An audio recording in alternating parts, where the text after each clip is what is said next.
Mi nombre es Roberto Quincose, desde la Sociedad de Pediatría de Corrientes le damos una nueva bienvenida a esta actividad de formación continua, modalidad Zoom, que estamos realizando en estos tiempos de pandemia.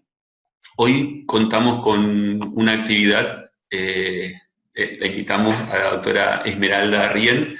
Ella es médica pediatra, neumonóloga infantil, realizó su especialización en neumonología en el Hospital Garrahan, es miembro del Comité de Neumonología de la Sociedad Argentina de Pediatría y miembro de la Asociación Argentina de Medicina Respiratoria.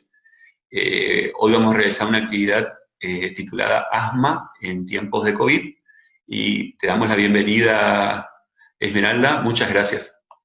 Bueno, muchas gracias a ustedes por la invitación.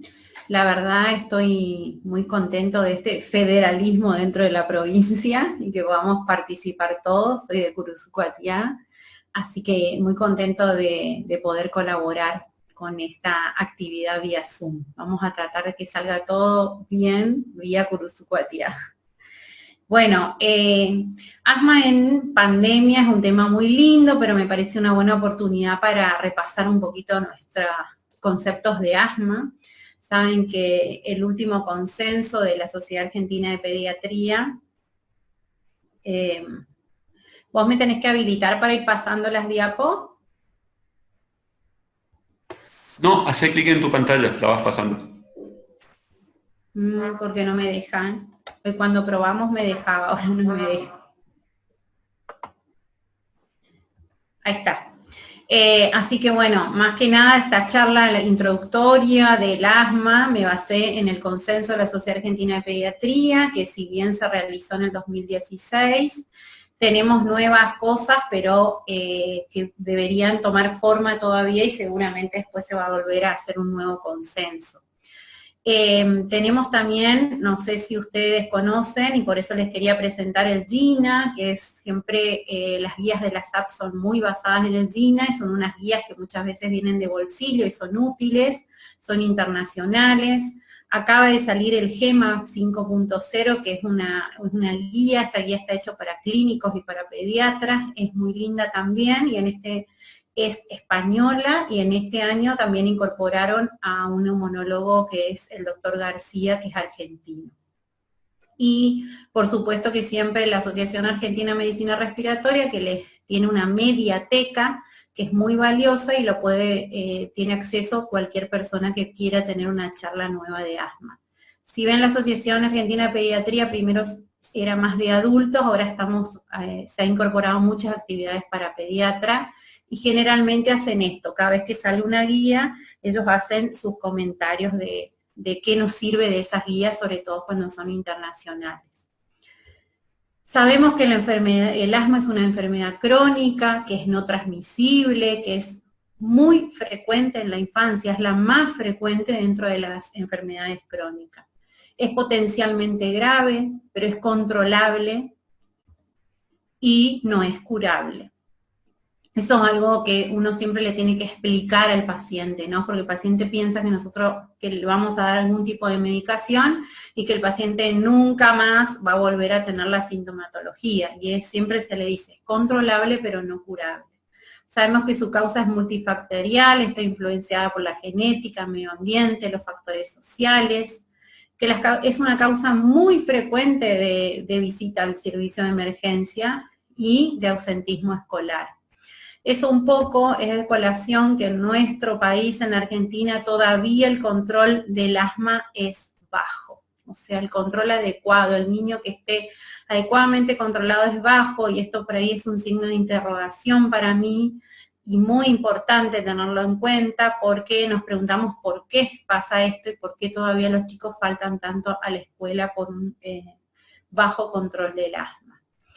En los últimos años hay un gran incremento de el asma a nivel mundial.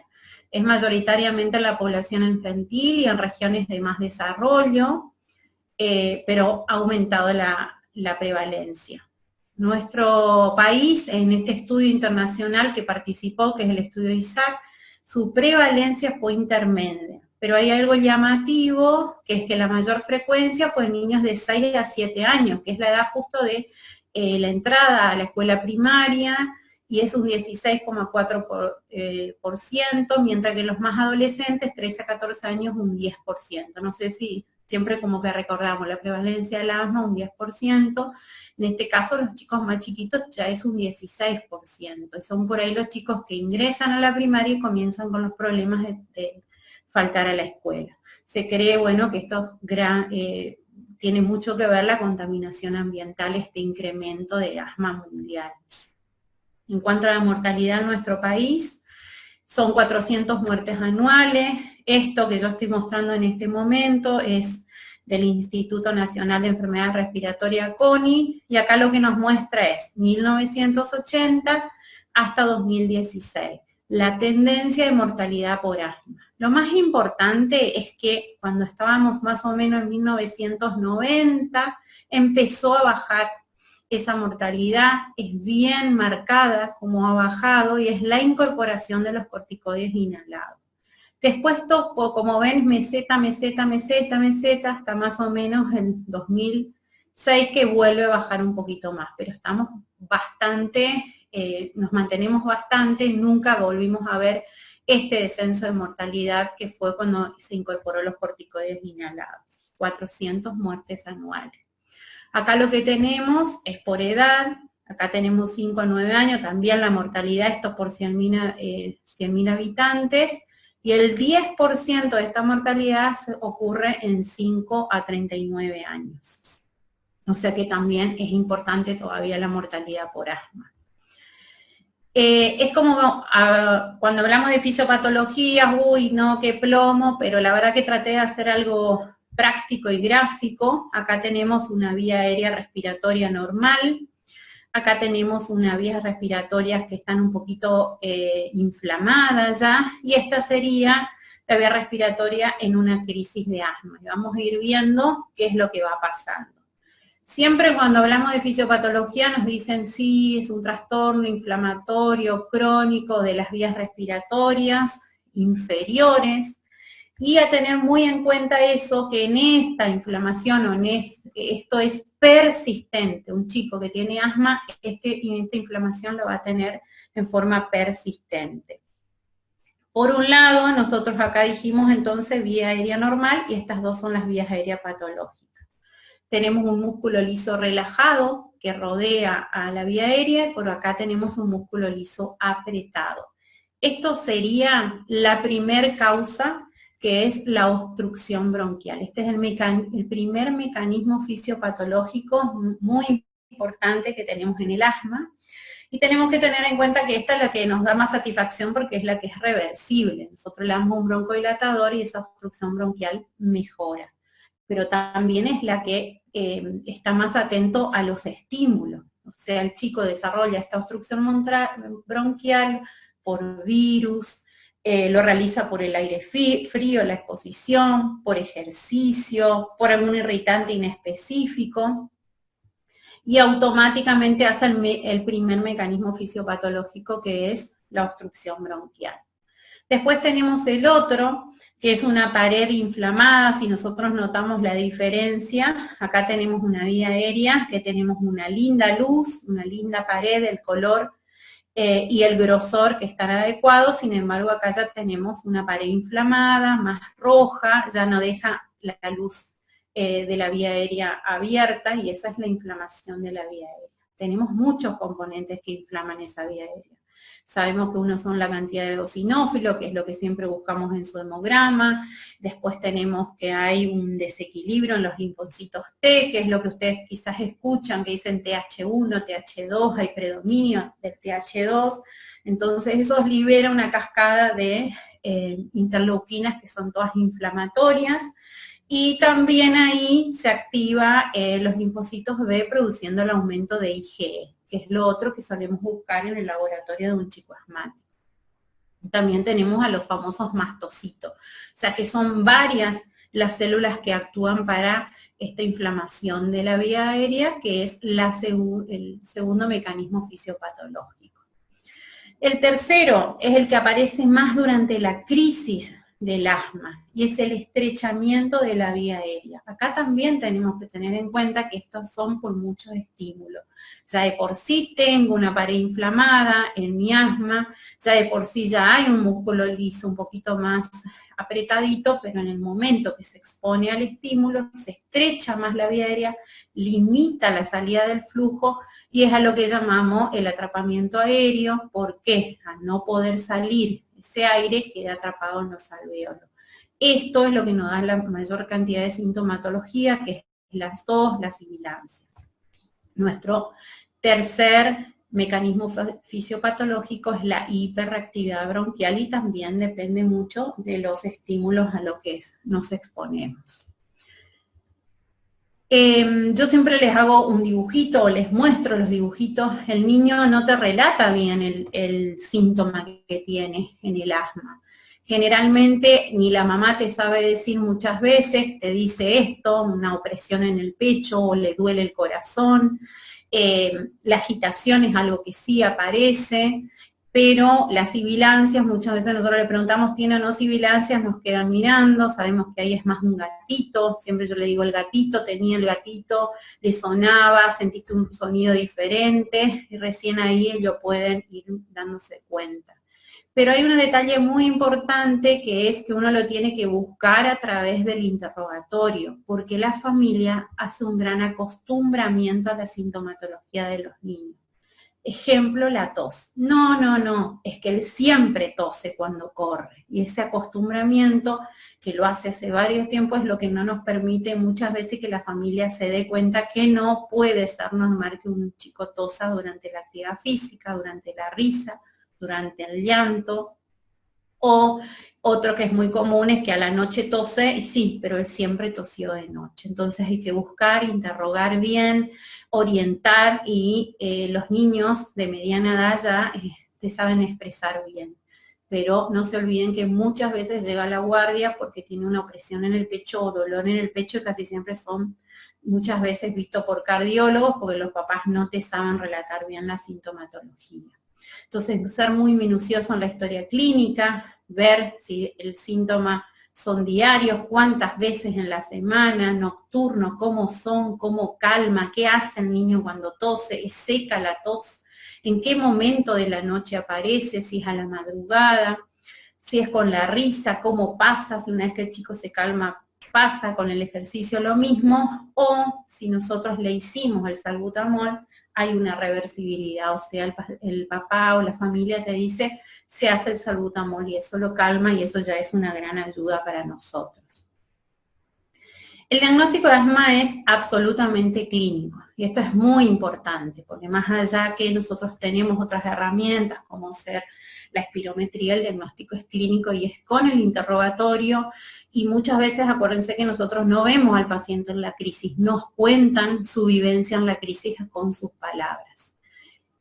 A su vez nosotros tenemos situaciones en que va a ser más probable que esto sea un asma y situaciones en que va a ser menos probable que esto sea un asma. ¿Cuáles serían las situaciones más probables? Cuando la tos se manifiesta, o la agitación, o la dificultad respiratoria, durante el ejercicio, la risa o el llanto, es muy llamativo, porque un chico debería poder correr, jugar y reír sin tener un empeoramiento de sus síntomas. Durante la noche o la madrugada también es característico, pero mismo que no sea acompañado de otro síntoma y que sea una tos seca. Esto es muy importante, las emociones o el estrés. Muchas veces me ha pasado, por ejemplo, de un paciente que me golpeaba la puerta de mi casa, yo iba otra vez, lo escuchaba a través de la puerta, la crisis tremenda que tenía, era chiquito, 6 o 7 años. Pasó como 3 veces, siempre en los fines de semana, hasta que era repentino con esta sintomatología, hasta que empecé un poco a interrogar qué pasaba en la familia, y era que venía el papá los fines de semana y se peleaban, y ante las discusiones de los papás él hacía la crisis de asma. El humo del cigarrillo, los irritantes, tener mucho en cuenta que si el chico tose, la mamá cada vez limpia más, cada vez tira más desinfectante, cada vez prende más cosas con olores. La cera de piso es un desencadenante, así que todo eso uno le puede interrogar e ir viendo a qué responde o qué lo empeora o qué lo desencadena, que desencadena la exacerbación. Muy importante, si responden a broncodilatadores, eso es un gran dato. Si hicimos salbutamol y el chico mejoró la tos, es un dato muy positivo. Y también los antecedentes familiares. Yo siempre pregunto, papá, mamá asmático, te dicen que no, acuérdense que todavía el asma, la gente le tiene miedo, pero nunca usaste un PAF. Bueno, sí, el PAF lo uso siempre, pero entonces sos asmático. No, porque nunca me hice un estudio y con el PAF ando re bien. Entonces, esos datos son importantes porque muchos papás no tienen el diagnóstico de asma, sino que ellos se manejan solos. También antecedentes de atopía. Y esta tos seca persistente con predominio nocturno y con ejercicio, lo más probable es que sea un asma. Veamos ahora los que son menos probables. Una tos brusca que comenzó con un ahogo, mientras comía o se jugaba, que sabemos que puede ser una aspiración, pero sería muy fácil si el relato viene, me pasó esto el fin de semana y consulto, ¿no? El relato generalmente es la tos, y si uno va para atrás y busca, te dice, bueno, sí, me pasó que se ahogó con la comida hace un mes, hace 20 días, eso es menos probable que sea asma. Cuando no hay intervalos libres de síntomas, esto es algo muy importante. Generalmente el chico que tiene asma tiene sus exacerbaciones, uno le da el tratamiento, el salbutamol, los corticoides orales, se los dan en la guardia, el chico mejora, va a control con su pediatra y los síntomas mejoraron, su pediatra no escucha nada. Hay un periodo libre de síntomas. Vuelve a tener una exacerbación, pero uno al interrogatorio pregunta y hay periodos libres, hay intervalos libres donde el chico estuvo bien, salvo esa tos que se acostumbra la mamá a escucharla. Si nosotros no tenemos estos intervalos libres, ahí tenemos que buscar otra cosa, porque quiere decir que es una cosa continua que tuvo algún día de haber comenzado y hay que buscar otro diagnóstico. Los síntomas son con cuadros virales, bueno, eso también hay que tener mucho en cuenta, porque si bien muchos virus exacerban el asma, tener en cuenta que hay muchos chicos que simplemente hacen las sibilancias o la obstrucción con un virus, 2 o 3 días se terminó y nunca más tienen una sintomatología. Eso es menos probable. Estar presente desde el nacimiento es menos probable que sea asma, que buscar algo congénito o alguna otra cosa. Y si hay signos de enfermedad pulmonar crónica. Eso es como un chequeo de rutina siempre, el chico que viene me muestra las manos, si nos vemos las uñas que están engrosadas, que indica que hay una enfermedad pulmonar crónica, uno le palpa y le toca el tórax y es un tórax rígido, la mamá te dice que se pone azul frecuentemente, bueno, eso es lo más probable que ya sea una enfermedad pulmonar crónica. Y por último, los vómitos o dolor abdominal, porque sabemos que el reflujo, que puede aparecer a la noche, ese reflujo sensibiliza y activa un poquito las vías aéreas y desencadena la tos. También hay que buscarlo y descartarlo. Si bien el reflujo es una comorbilidad del asma, hay que buscar que esta tos no sea por reflujo. Y estridor y difonía, porque ahí tendríamos que hacer diagnóstico diferencial, más bien con una tos proveniente de vía aérea superior. La evaluación de la función pulmonar es la espirometría. Hay que buscar, ¿qué buscamos con una espirometría? Que nosotros vemos la obstrucción bronquial representada en la espirometría y por otro lado vemos la reversibilidad. Saben que el chico cuando hace una espirometría sopla, los valores nos marcan qué grado de obstrucción tiene, obstrucción leve, obstrucción moderada o grave, se le hace el salbutamol, sale, espera 15-20 minutos y vuelve a soplar, donde nosotros vemos si hay o no reversibilidad. Si esa curva mejoró, significa que ese chico tiene asma y lo podemos ver. Esto es importante porque ya los chicos mayores de 5 años lo pueden hacer, se le tiene paciencia, se le da un entrenamiento, ya los chicos están mucho más adelantados y lo pueden hacer. Nos confirma el diagnóstico del asma porque vemos qué grado de obstrucción tiene, controla la evolución de la enfermedad, porque yo le puedo hacer al inicio del tratamiento, coloco el tratamiento de corticoides inhalado, se lo hago los 6 meses y si ese chico tenía una obstrucción leve y desapareció, para mí es un gran beneficio saber cómo va la enfermedad, como también cómo respondió al tratamiento. En cuanto a la presencia de respuesta broncodilatadora, simplemente para que ustedes vean, cuando vean una curva, puedan ver lo siguiente. Esto es una curva normal, o sea, de eje a eje, lo que sopló el chico en cierto tiempo, me sale una curva normal. Si nosotros vemos una convexidad de eje a eje más acostadita, quiere decir que acá el chico ya está con una obstrucción. Esta que lo hizo acá en rojo, el chico lo hizo antes de haber recibido el salbutamol. Salió afuera, esperamos el efecto del salbutamol, volvió a soplar y ya tuvo una mejora. Eso es lo que nosotros llamamos reversibilidad. Simplemente muchas veces ustedes mirando la curva ya se dan cuenta que no es una curva así, sino ya más convexa y ahí tenemos una obstrucción. Simplemente para que sepan, los valores que nosotros miramos es la relación de BEP-1 con capacidad vital forzada, o BEP-1 que es lo que expira en un segundo, o 25-75, y todo está abajo. Cuando ustedes leen la espirometría, hay acá una columnita que dice los valores normales para la edad de estos tres. Acá ya me dicen los valores que hizo antes de hacer el salbutamol y después los valores que hizo después de hacer el salbutamol. Eso como para que ustedes cuando reciban una espirometría puedan tener algo de idea. Pero acá viene lo complicado, una espirometría normal no nos descarta el diagnóstico, por eso que el diagnóstico de asma es clínico. Simplemente que nosotros pudiendo documentar la obstrucción del paciente nos ayuda un montón para los ítems que vimos anteriormente, que es control de la enfermedad o de su tratamiento.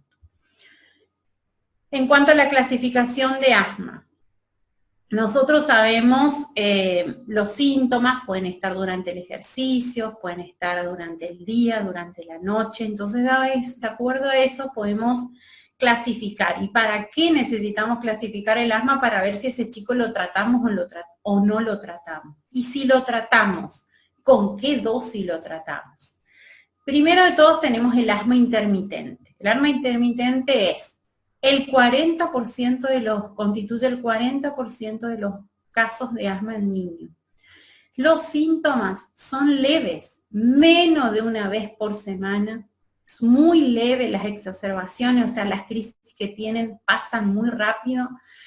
Y los síntomas nocturnos son menos de 2 veces por mes. Eso es algo que nosotros podemos tener anotado en un cuadrito, fijarnos. Ese chico es intermitente y ya vamos a ver que el intermitente es el que no se medica con corticoides inhalados, solamente se trata con broncodilatadores.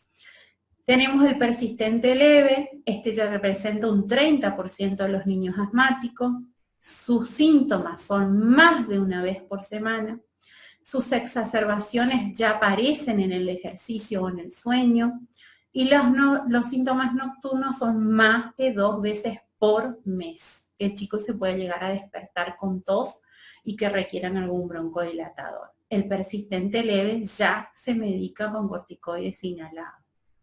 El persistente moderado representa el 25% de los niños con asma. Ya sus síntomas son diarios, un chico que permanentemente está con síntomas, y las exacerbaciones pueden afectar ya su actividad, el sueño, y los síntomas nocturnos son más frecuentes. Ya no es por mes, ya es por semana. Por último, el persistente grave representa el 5% del total de los niños con asma y, bueno, ya muy frecuente todo. Síntomas diarios, nocturnos, las exacerbaciones, ya afectan muchísimo su calidad de vida. Entonces, quedamos que el intermitente solamente con broncodilatadores de acción corta y según necesidad. Y uno va agendando, bueno, es intermitente, pero en un momento puede pasar a persistente leve. Quizás el de más mirada o más controles más seguido.